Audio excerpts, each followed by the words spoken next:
everyone and welcome to Dandanika series edition 20. Today is Mahashivratri and of course I would like to bring to you all a beautiful Shiva story that I really loved because of the very simple yet profound bhakti this story talks about. Well, I should say that this story came to me during my dance days.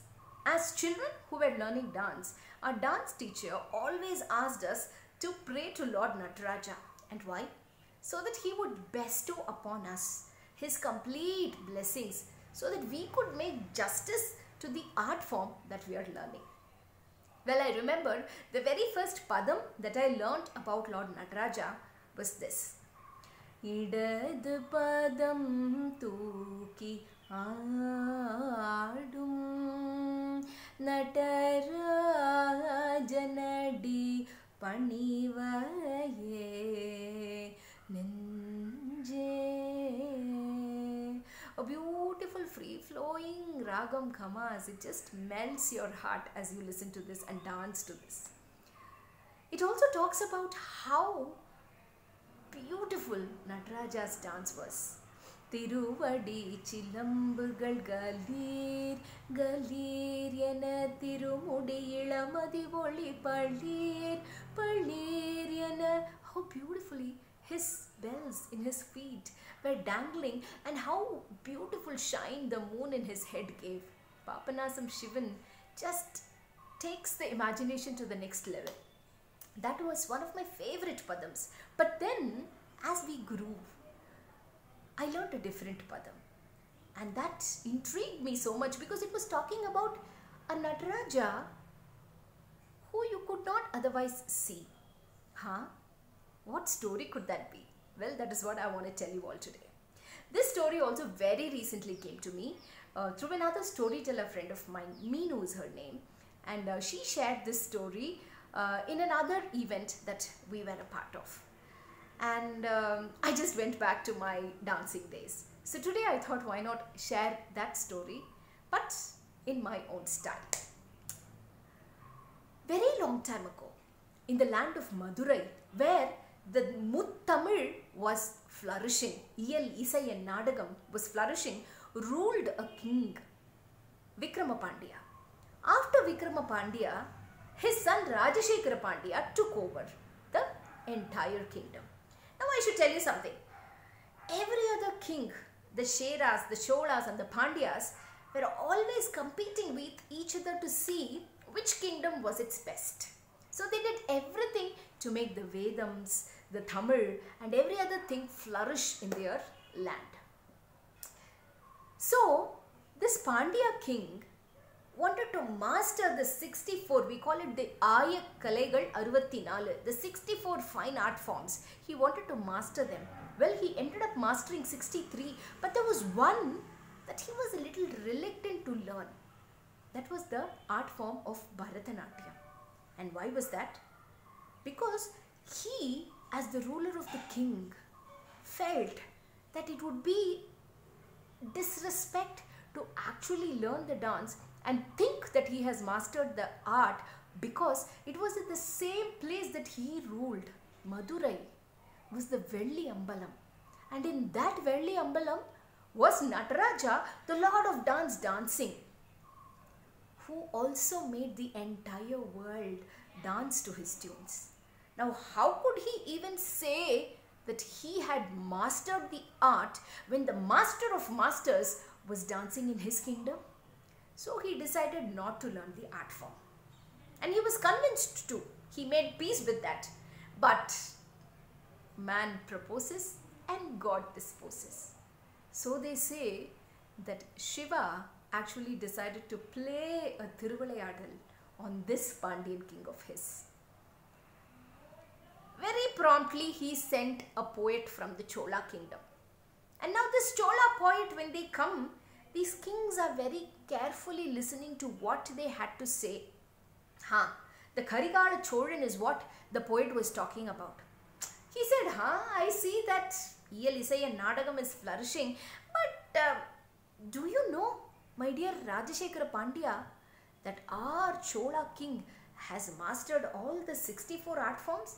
But I hear mastered only 63, and it is very sad to notice that in this region where Nataraja is dancing, you as a king has not mastered the Bharatanatyam art form. And why is that so? This poet Rajashekhara Pandya realized was just an arrow that was sent by the Chola king to test the Pandya king's anger. Now the Pandya king was a little calm, peaceful. He said, well, how could I claim myself to be an expert in the art when the world expert in dance is here? That is why, my dear poet, I didn't want to learn this art form. Now the poet felt a little humbled when the Pandya king gave such an answer. He begged his forgiveness, and the Pandya king sent away the Chola poet, giving him great gifts and everything else that he could. But after the poet went, this Rajashekhara Pandya's poor heart was in turmoil. Ayyo, enada idu? What is this? Why will I have to face such things in my life? Why is the Chola king thinking of me like this? Why do you think that it is a weakness that I could not master the Bharatanatyam? And so saying, he went running to Velliyambalam, to his favorite Natarajan, and he prayed to Lord Nataraja. Idu ennaya sodana? What is this? What play are you doing with me? Do you want me to learn the art form? Please tell me. I am ready to. But I personally feel that it is you who's ruling this beautiful world, and you are the master of masters. How can I claim myself to be the master in this art? And as he was closing his eyes and he was praying, he heard an asariri or an echo which said, Rajashekhara Pandya, you learn the art form. I give you my Purna blessings. And now when he heard that asariri, he didn't want to stop. He immediately called a very good tutor and he started to learn the art form. Well, learning Bharatanatyam or any art form for that matter is not very simple. The rules and the regulations will have to be followed very strictly to make you excel in the art. And especially Bharatanatyam, the Aramandi and all the different types of movements that your body will have to make, and how you have to bring in one line everything, your thoughts, your words, your deeds, is very, very important. But Rajashekhara Pandyan, with all the blessings that he received from the Lord himself and the passion that he had to learn this dance, he tried really hard, and every day he would sincerely practice the art form. But when he retired to his bed in the night, his body would ache. Every single joint in his body would ache. My God, he sometimes felt miserable as to what this dance form is. It is just causing so much pain in my body. And it was at that moment, one such instant, a thought came across his mind like a lightning. Ayyo, for a person like me, who's dancing this, who's learning this art form, if it is so difficult, then what about my Lord Nataraja? He's been standing his left leg for so long. Idadu padam tooki aadum Natarajanadi. What a person I have been. My Lord has been standing there lifting his left leg for so long. Ayyo, how difficult it must be for him. And we are just going there blindly and looking at the beauty of the Lord and praying to him. But how I, the king, who has so much love for him, did not realize that my Nataraja's leg would be paining too. Immediately, the king got up. He ran to the Velliyambalam and he sat there, closing his eyes, looking at him and said, my dear Lord, what a fool I have been. I have been looking at you like this, lifting your left leg and standing, but not even one day I realized that it could pain for you. I request you, my Lord, I request you to just shift your standing dancing position to your right leg. so that it will ease your pain. Please do it for my sake. He closed his eyes and he prayed truly with all bhakti. And when he opened his eyes, Nataraja was still in the same position.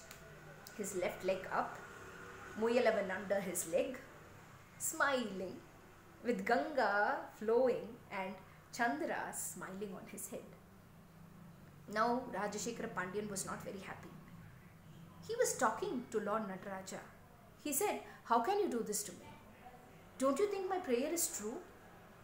If you are not going to change and shift your legs, I am going to come to your abode and make you do that. I'm going to take my sword and I'm going to kill myself so that I can reach your abode and make you do that, persuade you to do that. I'm going to do that right now," he said, and he lifted the sword from his sword shield. And there, they say, was a lightning that blinded his eyes.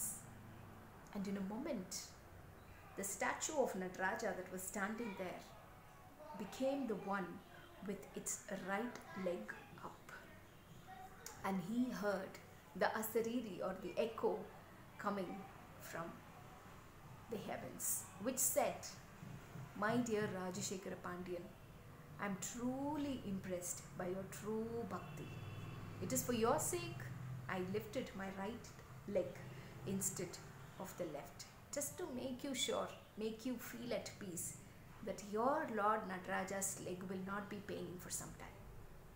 He immediately said, "My dear Lord, please, please rest in this position here. So at least when people come and see you here, they will understand that you are not in any pain." "So be it," said the Lord. And from that day on, if you go to Madurai, you see the Nataraja Silai. It is Nataraja with his right leg lifted up.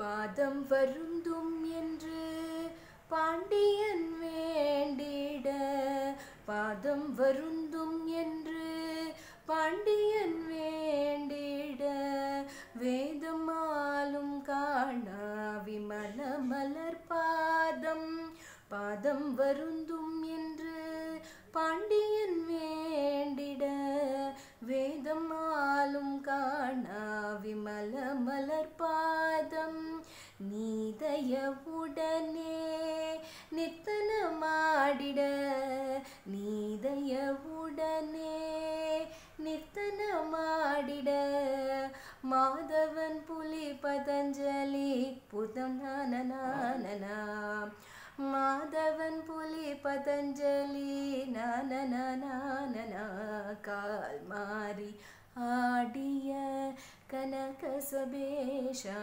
கால் மாறி ஆடிய கனக சபேஷா, உன்மேல் காதல் கொண்டே நையனே கனதொய்யனே, கால் மாறி ஆடிய.